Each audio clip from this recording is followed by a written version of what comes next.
Hi everyone, ಇವತ್ತು ರಾಗಿ ಗಂಜಿ ಹೇಗೆ ಮಾಡೋಣ ಅಂತ ನೋಡೋಣ ಬನ್ನಿ. ಒಂದು ಪಾತ್ರೆ ಇಟ್ಕೊಂಡಿದ್ದೀನಿ ಗ್ಯಾಸ್ ಮೇಲೆ, ಅದಕ್ಕೆ 2 ಗ್ಲಾಸು ನೀರು ಹಾಕ್ಕೊಳ್ತಾ ಇದ್ದೀನಿ. ಸೊ ಈ ರಾಗಿ ಗಂಜಿ ನಿಮ್ಗೆ ಎಷ್ಟು ಜನ ಇದ್ದಾರೆ ನೋಡಿಕೊಂಡು ಅಷ್ಟು ಕ್ವಾಂಟಿಟಿ ಅಷ್ಟು ನೀರು ಹಾಕೋದು. ಸೊ ಈಗ ನೀರು ಹಾಕೊಂಡ್ಬಿಟ್ಟು ಅದು ಚೆನ್ನಾಗಿ ಬಾಯ್ಲ್ ಆಗಬೇಕಲ್ವಾ. ಸೊ ಹಾಗಾಗಿ ಅದ್ರ ಮೇಲೆ ಒಂದು ಲಿಡ್ ಕ್ಲೋಸ್ ಮಾಡ್ತಾಯಿದ್ದೀನಿ. ಅದಾದ ನಂತರ ಈ ರಾಗಿ ಗಂಜಿಗೆ ಬೇಕಾಗಂಥ ಒಂದು ಮೇಯ್ನ್ ಇದು ರೆಡಿ ಮಾಡ್ಕೊಳ್ಳೋಣ ಬನ್ನಿ. ಸೊ ಒಂದು ಪಾತ್ರೆ ತೊಗೊಂಡು ಇನ್ನೊಂದು ಸಪ್ರೇಟು ಅದಕ್ಕೊಂದು 3 ಸ್ಪೂನು ರಾಗಿ ಹಿಟ್ಟನ್ನು ಹಾಕ್ಕೊಳ್ತಾ ಇದ್ದೀನಿ, ಮೀನ್ಸ್ ರಾಗಿ ಫ್ಲೋರ್ನ.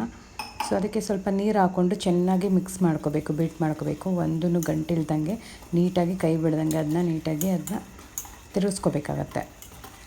ಸೊ ಈ ಥರ ಆಗೋದ್ರಿಂದ ಏನಾಗುತ್ತೆ, ನಾವು ರಾಗಿ ಗಂಜಿ ಮಾಡ್ಬೇಕಾದ್ರೆ ಯಾವುದೇ ಒಂದು ಗಂಟು ಫಾರ್ಮ್ ಆಗೋಲ್ಲ. ಸರಿ, ಈಗ ಲಿಡ್ ತೆಗ್ದು ನೋಡ್ತೀನಲ್ವ, ಅದು ಎಲ್ಲ ಬಿಸಿ ಆಗಿದೆ, ನೀರೆಲ್ಲ ಕುದೀತಾ ಇದೆ. ಸೊ ಈ ಟೈಮಲ್ಲಿ ಏನು ಮಾಡಬೇಕು, ನಾವೇನು ಬೀಟ್ ಮಾಡಿ ಇಟ್ಕೊಂಡಿದ್ದೋ ಅದನ್ನು ನೀಟಾಗಿ ರಾಗಿ ಇದನ್ನು ನೀಟಾಗಿ ಇದ್ರೊಳಗೆ ಹಾಕ್ಕೋಬೇಕಾಗತ್ತೆ.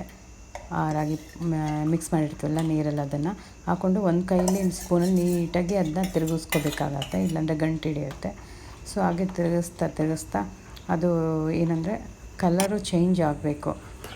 ಸೊ ನೋಡಿ, ಈಗ ತಿರುಗಿಸ್ತಾನೇ ಇರಬೇಕು ನೀಟಾಗಿ. ಮತ್ತು ರುಚಿಗೆ ತಕ್ಕಷ್ಟು ಉಪ್ಪನ್ನ ಹಾಕ್ಕೊಳ್ತೀನಿ ಇವಾಗ ಸ್ವಲ್ಪ. ಸೊ ನಾನಿಲ್ಲಿ ಕಲ್ಲುಪ್ಪನ್ನ ಯೂಸ್ ಮಾಡ್ತಾಯಿದ್ದೀನಿ, ಅದು ಬಿಸಿ ಆಗ್ತಾ ಬೇಕಾಗುತ್ತೆ. ನೆಕ್ಸ್ಟು ತುಪ್ಪನೂ ಯೂಸ್ ಮಾಡ್ತಾಯಿದ್ದೀನಿ, ಗೀನ. ಇದು ಆಪ್ಷನಲ್, ಗೀ ಬಂದು ಆಪ್ಷನಲ್ ಇರುತ್ತೆ. ನಾನು ಸ್ವಲ್ಪ ಈ ತುಪ್ಪ ಹಾಕಿದ್ರೆ ನನಗೊಂದು ಸ್ವಲ್ಪ ಟೇಸ್ಟ್ ಜಾಸ್ತಿ ಅನಿಸುತ್ತೆ ಅದರಿಂದ.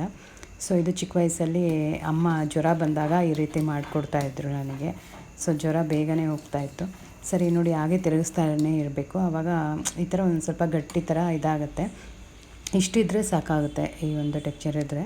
ಸರಿ, ನೀಟಾಗಿ ಹಂಗೇ ತಿರುಗಿಸ್ತಾ ಇವಾಗ ಗಂಜಿ ರೆಡಿಯಾಗೋ ಒಂದು ಹಂತಕ್ಕೆ ಬಂತು. ಸರಿ, ಈಗ ಗ್ಯಾಸ್ನೆಲ್ಲ ಆಫ್ ಮಾಡಿದೆ. ಈಗ ಒಂದು ಸರ್ವ್ ಮಾಡ್ಕೊಳ್ಳೋಣ ಒಂದು ಬೌಲಿಗೆ ಇವಾಗ, ಇಲ್ಲ ಒಂದು ಗ್ಲಾಸ್ಗೆ, ಬೌಲ್ಗೆ, ನಿಮ್ಗೆ ಏನು ಥರಲ್ಲಿ ಸಿಗುತ್ತೆ ಅದರೊಳಗೆ ಹಾಕೋದು. ನಾನೊಂದು ಗ್ಲಾಸ್ಗೆ ಇವಾಗ ಸರ್ವ್ ಮಾಡ್ತೀನಿ. ಇದು ಬಿಸಿ ಬಿಸಿಯಲ್ಲೇ ಕುಡಿದ್ರೆ ಚೆನ್ನಾಗಿರುತ್ತೆ. ಸೊ ರಾಗಿ ಅಂಬಲಿ ಬೇರೆ ಬರುತ್ತೆ, ಮೊಸರು ಹಾಕ್ಕೊಳ್ಳೋದು. ಇದು ಅಂದರೆ ಸೇಮ್ ಹೀಗೆ ಮಾಡಿಬಿಟ್ಟು ಅದನ್ನು ತಣ್ಣಗೆ ಮಾಡಿ ಆಮೇಲೆ ಮೊಸರು ಹಾಕ್ಕೊಂಡು ಅದಕ್ಕೆ ಮತ್ತು ಈರುಳ್ಳಿ ಎಲ್ಲ ಮಿಕ್ಸ್ ಮಾಡಿಕೊಂಡು ಇದು ಮಾಡ್ತಾರೆ, ಅದು ಅಂಬಲಿ ಅಂತಾರೆ. ರಾಗಿ ಗಂಜಿ ಅಂದರೆ ಸಿಂಪಲ್ಲಾಗಿ ಇಷ್ಟೇ ಮಾಡೋದು. ಜ್ವರ ಬಂದಾಗೆಲ್ಲ ಇದೇ ರೀತಿ ಮಾಡಿಕೊಡೋದು ನಮ್ಮ ಮನೇಲಿ. ತುಂಬಾ ಚೆನ್ನಾಗಿರುತ್ತೆ ಕುಡಿಬೇಕಾದ್ರೆ ಈ ರಾಗಿ ಗಂಜಿ. ಸೊ ನೋಡಿ, ಈ ರೀತಿ ಇರುತ್ತೆ ಇವಾಗ. ಈ ಒಂದು ರಾಗಿ ಗಂಜಿ ತುಂಬಾ ಹೆಲ್ದಿಯಾಗಿರುತ್ತೆ ಅಂತ ಹೇಳ್ಬೋದು. ಸೊ ಎಲ್ಲ ಒಂದು ರೋಗಗಳಿಗೆ ಮದ್ದು ಅಂತಲೇ ಹೇಳ್ಬೋದು. ಅಷ್ಟು ಈ ರಾಗಿ ಗಂಜಿಲಿ ತುಂಬಾ ಪವರ್ ಇರುತ್ತೆ ಅಂತಲೂ ಸಹ ಹೇಳ್ಬೋದು. ಸೊ ರಾಗಿ ಮುದ್ದೆ, ರಾಗಿ ಗಂಜಿ, ರಾಗಿ ಅಂಬಲಿ, ರಾಗಿಲಿ ಏನೇನೆಲ್ಲ ಬರುತ್ತೆ ಅದನ್ನೆಲ್ಲ ಮಾಡಿಕೊಂಡು ಕುಡಿಯೋದು, ತಿನ್ಬೋದು.